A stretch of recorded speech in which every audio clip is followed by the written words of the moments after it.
Assalamualaikum warahmatullahi wabarakatuh. Halo teman-teman, perkenalkan kami dari kelompok 4 kelas 1 Beners akan mempresentasikan tentang uji biuret dan uji denaturasi protein. Sebelumnya, perkenalkan anggota kelompok kami ada Fadila Azhara Ananda Putri, Fani Nurhaliza, Farid Alhan, Fatika Umul Khairiyah, dan Febriana Denita. Yang pertama ada uji biuret. Tujuannya untuk mengetahui adanya senyawa dengan ikatan peptid atau protein. Prinsipnya, biuret adalah senyawa dengan dua ikatan peptid yang terbentuk pada pemanasan.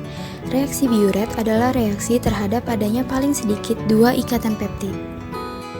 Alat-alat yang digunakan adalah 4 buah tabung reaksi dan 2 buah pipet tetes.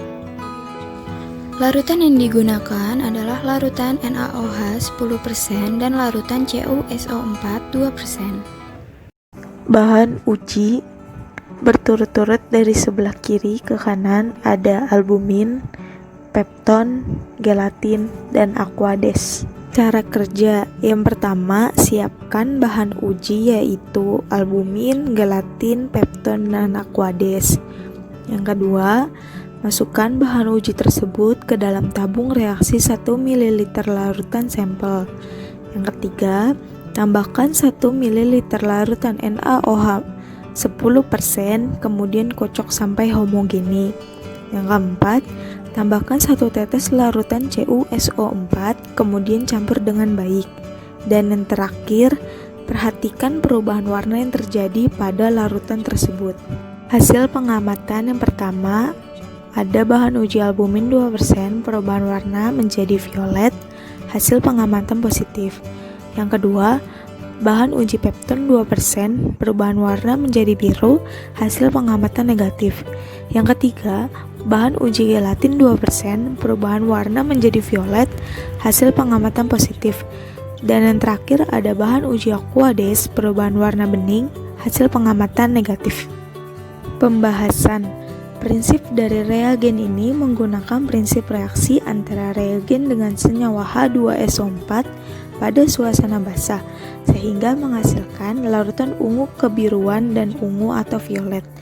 Hasil pengujian hanya albumin dan gelatin saja yang menunjukkan hasil positif. Pada pepton menunjukkan hasil negatif. Hal ini berlainan dengan literatur yang seharusnya positif, karena pepton terdiri dari asam amino dan peptida yang mengandung ikatan peptida. Simpulan yang pertama, semakin pekat warna ungunya, maka semakin banyak jumlah ikatan peptidanya. Yang kedua, semakin banyak jumlah ikatan peptida, maka akan semakin banyak jumlah asam aminonya. Dan yang terakhir, ikatan peptida hanya akan terbentuk apabila ada 2 atau lebih asam amino esensial yang bereaksi. Uji denaturasi tujuannya 1. Untuk mengidentifikasi atau menguji gugus fungsi yang terdapat dalam suatu protein melalui reaksi ligen. Yang kedua, untuk mempelajari beberapa reaksi uji terhadap asam amino dan protein. Prinsipnya, denaturasi protein merupakan perubahan struktur protein akibat pengaruh dari perubahan suhu, perubahan pH, radiasi, deterjen, dan perubahan jenis pelarut. Alat-alatnya itu yang pertama ada pipet tetes, yang kedua ada gelas ukur, yang ketiga ada beker glass, yang keempat ada tabung reaksi, yang kelima ada rak tabung reaksi, yang keenam ada pengaduk, yang ketujuh ada larutan HCl, yang ke-8 ada larutan NaOH, dan yang ke-8 ada larutan buffer asetat. Selain itu juga terdapat larutan zat. Yang pertama ada larutan HCl, yang kedua ada larutan NaOH, yang ketiga ada larutan buffer, dan yang keempat ada asetat aquades. Bahan yang diuji yaitu albumin telur. Langkah kerja 1. Menuangkan masing-masing 2 mili albumin telur ke dalam 4 tabung reaksi dengan larutan yang berbeda. 2. Memanaskan sampai mendidih selama beberapa menit dengan api kecil. Kemudian dinginkan pada temperatur kamar dan tempatkan di rak tabung reaksi. 3. Lalu mengamati perubahan yang terjadi dan catat. Hasil pengamatan. Bahan uji dan perlakuan. 1. albumin telur ditambah air atau aquades. Pengamatannya terjadi penggumpalan atau perubahan dari zat cair menjadi padat.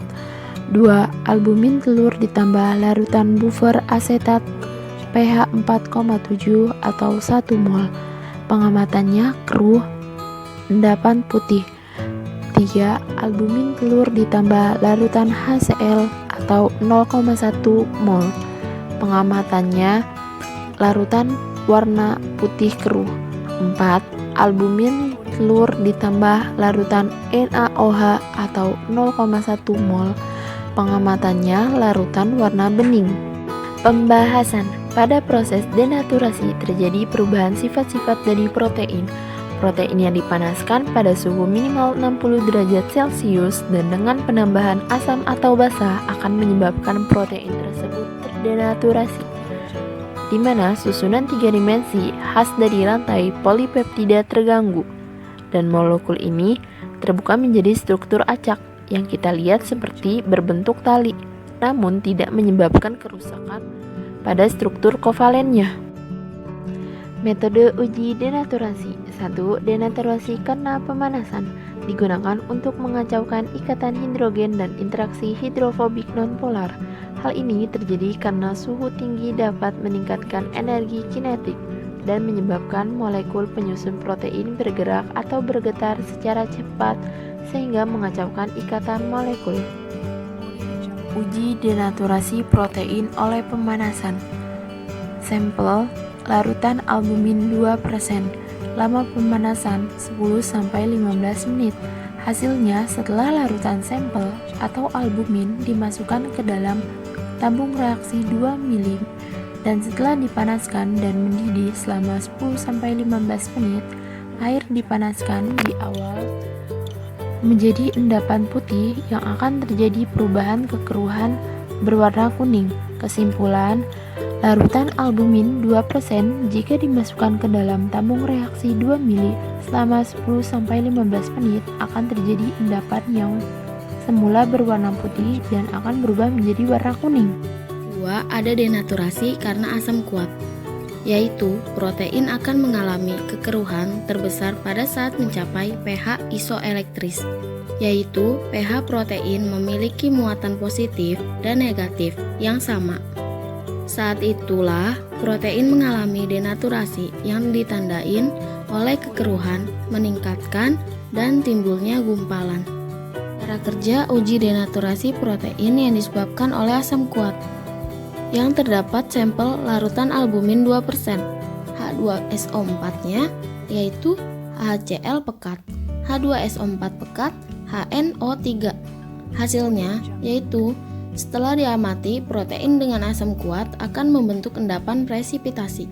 Kesimpulannya, setelah diamati dan dimasukkan oleh cara kerja dalam tabung reaksi 2 ml dengan menggunakan larutan albumin 2% dan setelah ditambahkan setetes HCl dan akan menghasilkan membentuk endapan presipitasi yang ditandai oleh kekeruhan dan timbulnya gumpalan. Yang ketiga, ada denaturasi karena logam berat. Garam logam berat mendenaturasi protein dengan halnya seperti asam dan basa. Garam logam mengandung bermuatan positif dengan berat atom yang sangat besar. Reaksi yang terjadi antara garam logam berat akan mengakibatkan terbentuknya garam protein dan logam yang tidak larut. Protein akan mengalami presipitasi bila bereaksi dengan ion logam. Pengandalan oleh ion positif atau logam diperlukan pH larutan karena protein bermuatan positif. Sedangkan ion yang bermuatan negatif adalah ion salisilat, trikloraserat, piktrat, tanat, dan sulfosalisi. Cara kerja uji denaturasi protein oleh logam berat. Yang pertama, sampel itu larutan albumin 2% yang terdapat pada 3 larutan yang diberi 2 tetes. Yang pertama, HgCl2, Pb asetat, CuSO4 yang diberi 2 tetes. Setelah dihasilkan dan diuji, larutan menjadi keruh dan disimpulkan karena adanya kekeruhan setelah diberi 2 tetesan akan menjadi kekeruhan pada larutan. Yang kedua, sampelnya itu 0,5 ml H2SO4 pekat yang hanya diberi 3 tetesan pada larutan AgNO3. Setelah diuji dan dicoba dan diamati, hasilnya terdapat larutan menjadi endap yang terjadi pada larutan. Setelah disimpulkan, karena saat ditambahkan 0,5 ml H2SO4 pekat dan ditambahkan 3 tetesan akan terbentuk endapan. Yang pertama, semua sampel protein pada percobaan kali ini mengalami denaturasi atau terjadinya kerusakan yang terjadi pada struktur sekunder, tersier, maupun kuarterner, sehingga semua sampel proteinnya membentuk beberapa endapan yang sangat kecil. Yang kedua, denaturasi protein dipengaruhi oleh perubahan suhu, pemanasan, pH, radiasi, deterjen, dan perubahan jenis pelarutnya. Yang ketiga, molekul protein mempunyai daya kelarutan minimum pada pH isoelektriknya. Pada pH isoelektriknya, beberapa protein akan mengendap dari larutan. Oke, yang pertama, denaturasi protein oleh pemanasan. Di sini, kita akan memasukkan sampel ke dalam tabung reaksi sebanyak 2 ml larutan sampel. Kemudian, kita panaskan saja dalam penanas air mendidih selama 10-15 menit. Nah, perhatikan ya apakah ada endapan atau kekeruhan pada hasil. Oke, kita lanjut dulu ke uji menggunakan asam kuat. Di sini kita juga akan memasukkan sampel sebanyak 2 ml ke dalam tabung reaksi. Lalu, kita tambahkan 0,5 ml H2SO4 pekat melalui dinding tabung. Lakukan ini di dalam lemari asam ya. Selanjutnya, kita perhatikan nih, apakah ada endapan atau kekeruhan pada hasil. Oke, kita lanjut ke cara yang terakhir, yaitu menggunakan logam berat. Kita juga memiliki sampel sebanyak 2 ml yang akan dimasukkan ke dalam tabung reaksi. Kemudian, kita tambahkan tetes demi tetes larutan reagen. Larutan reagennya itu ada AgNO3, HgCl2, Pb asetat, dan CuSO4. Lalu, kita perhatikan ya apakah ada endapan atau kekeruhan pada hasil uji. Ini dia hasil ujinya, dibagi menjadi 2, hasil keruh dan terbentuk endapan. Hasil keruh ini terlihat pada saat pemanasan selama 10 menit. Dan yang kedua, pada saat penambahan 2 tetes HgCl2, 2 tetes PbAc, dan 2 tetes CuSO4. Untuk hasil terbentuk endapan, kita bisa lihat pada saat penambahan 0,5 ml H2SO4 pekat dan penambahan 3 tetes AgNO3. Pada prinsipnya, secara alamiah, dalam kondisi suhu dan pH tertentu, protein mudah larut dan berinteraksi dengan air. Bila salah satu kondisi berubah, struktur tersier dari protein juga berubah, dan molekul protein tidak dapat lagi berinteraksi dengan air. Akibatnya, daya larut protein menjadi hilang dan terkoagulasi atau terdenaturasi. Oke, sudah paham ya kawan-kawan? Cukup sekian video kali ini dan terima kasih.